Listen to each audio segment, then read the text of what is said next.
ही नहीं हो सकती जो इसके पहले थी। इसलिए प्रत्येक ध्यान के साधक को एक न एक दिन आउट बॉडी एक्सपीरियंस, ये शरीर के बाहर जाने का अनुभव अनिवार्य चरण है, जो उसके भविष्य के लिए बड़े अद्भुत परिणाम ले आने लगता है। कठिन नहीं है, संकल्प भर चाहिए। संकल्प कठिन है, ये प्रयोग कठिन नहीं है, संकल्प कठिन है। और इसलिए कोई सीधा चाहे कि इस प्रयोग को कर ले तो जरा मुश्किल पड़ेगी। उसे छोटे छोटे संकल्प के प्रयोग करने चाहिए, उसे छोटे छोटे प्रयोग करने चाहिए। जब वो छोटे छोटे प्रयोगों में सफल होता जाता है तो उसकी संकल्प की सामर्थ्य बढ़ती चली जाती है। इस सारे जगत में धर्म की साधनाएं वस्तुतः धर्म की साधनाएं नहीं है, संकल्प पूर्व तैयारियां हैं। कि एक आदमी 3 दिन का उपवास कर लेता है, ये सब संकल्प की साधना है। उपवास से कोई फायदा नहीं होता, फायदा होता है संकल्प से। उपवास से कोई फायदा नहीं हो रहा है, फायदा हो रहा है संकल्प से कि उसने 3 दिन का संकल्प पूरा किया तो उसको पूरा निभाता है। कि एक आदमी कहता है कि मैं 12 घंटे खड़ा रहूंगा एक ही जगह पर, खड़े रहने से कोई फायदा नहीं हो जाता, फायदा होता है खड़े रहने के संकल्प से, उसकी पूर्णता से। धीरे धीरे क्या हुआ कि मूल बात ख्याल से भूल गई है कि संकल्प के प्रयोग हैं। अब एक आदमी खड़े होने को समझ रहा है काफी, वो खड़े ही है, वो ये भूल ही गया कि खड़ा होने से कोई प्रयोजन नहीं है। प्रयोजन है उस भीतरी संकल्प का जो कि खड़े होने का निर्णय करता है तो उसे पूरा करता है। ये संकल्प किसी भी तरह से पूरे किए जा सकते। ये बहुत छोटे छोटे संकल्प, ये कोई बहुत बड़े संकल्प नहीं कि एक आदमी इस गैलरी में खड़ा हो जाए और संकल्प कर ले कि 6 घंटे तक खड़ा रहूंगा लेकिन नीचे झांक के न देखूंगा।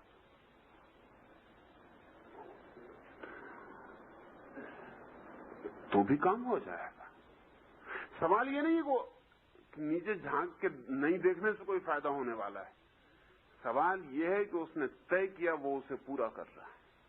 और जब कोई आदमी जो तय करता है उसे पूरा कर लेता है तो उसके भीतर की ऊर्जा बलवान हो जाती, वो आत्मवान होने लगता है।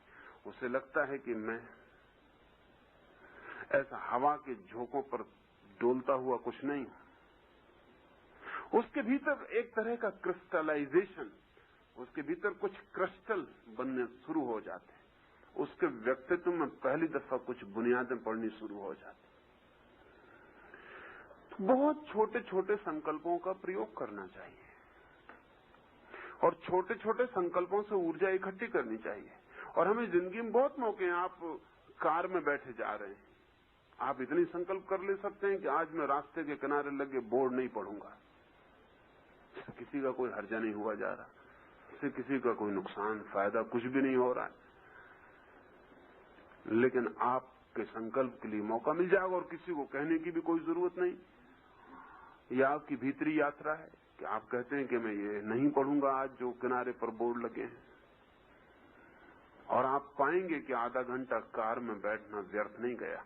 जितने आप कार में बैठे थे उससे कुछ ज्यादा होकर कार के बाहर उतरे, आपने कुछ उपलब्ध किया,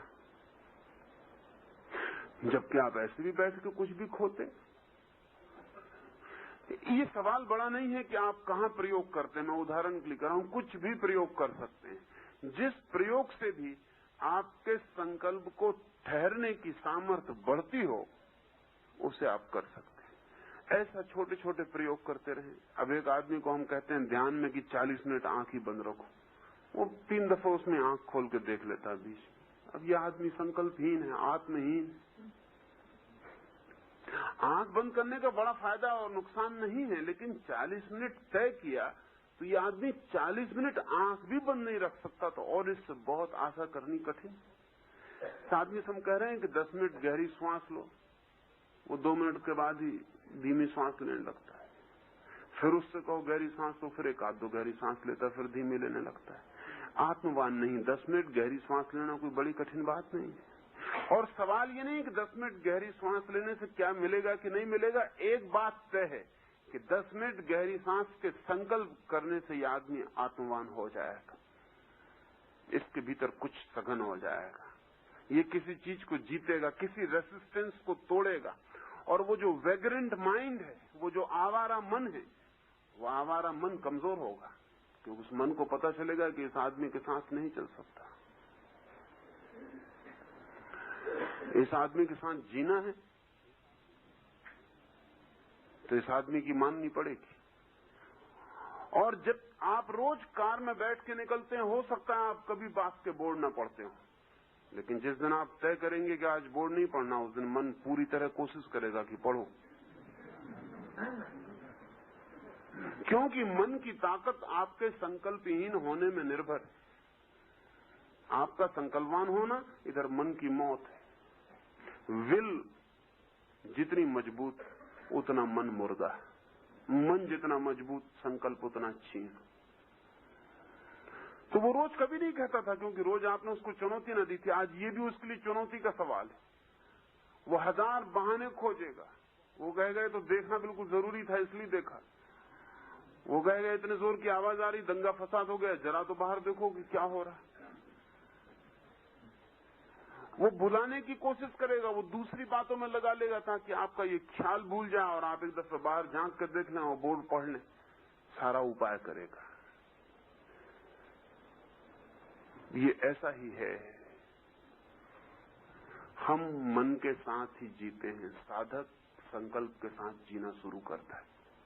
जो मन के साथ जीता है वो साधक नहीं है, जो संकल्प के साथ जीता है वो साधक है। साधक का मतलब ये है कि मन जो है वो अब संकल्प में रूपांतरित हो रहा है। तो बहुत छोटे छोटे मुद्दे चुन लें, आप खुद ही चुन लेंगे, तो कोई कठिनाई नहीं। बहुत छोटे छोटे मुद्दे चुन लें और 24 घंटे में 2-4 प्रयोग कर लें जिनका किसी को पता नहीं चलेगा। अलग बैठ के करने की कोई जरूरत नहीं है, किसी को खबर करने की जरूरत नहीं, बस चुपचाप कर लें और गुजर जाएं। बहुत छोटा सा संकल्प कि जब कोई क्रोध करेगा तब मैं हंसूंगा, और आपके ऊपर किए गए प्रत्येक क्रोध की इतनी अद्भुत कीमत आपको मिल जाएगी कि आप जिसने क्रोध किया उसको धन्यवाद देंगे। एक छोटा सा संकल्प कि जब भी मुझ पर कोई क्रोध करेगा मैं हंसूंगा, चाहे कुछ भी हो जाए। आप एक 15 दिन के बाद पाएंगे आप दूसरे आदमी हो गए, आपकी क्वालिटी बदल गई। आप वही आदमी नहीं हैं जो 15 दिन पहले थे। बहुत छोटे से निर्णय करें और उनको जीने की कोशिश करें, और उस जीने की कोशिश से धीरे धीरे जब आपको ऐसा भरोसा आने लगे कि अब मैं कोई बड़े संकल्प कर सकता हूं, तो थोड़े बड़े संकल्प करें। और अंतिम संकल्प साधक को करने जैसा है, स्वेच्छा से मरने का। किसी दिन जब आपको लगे कि अब ये मैं कर सकता हूं, करें। जिस दिन आप उस संकल्प को करके शरीर को मुर्दे की तरह देख लेंगे, उस दिन से दुनिया का कोई धर्मशास्त्र आपके लिए कोई नई बात कहने वाला नहीं रह जाएगा। उस दिन से दुनिया का कोई गुरु आपको कोई नई बात न बता सकेगा।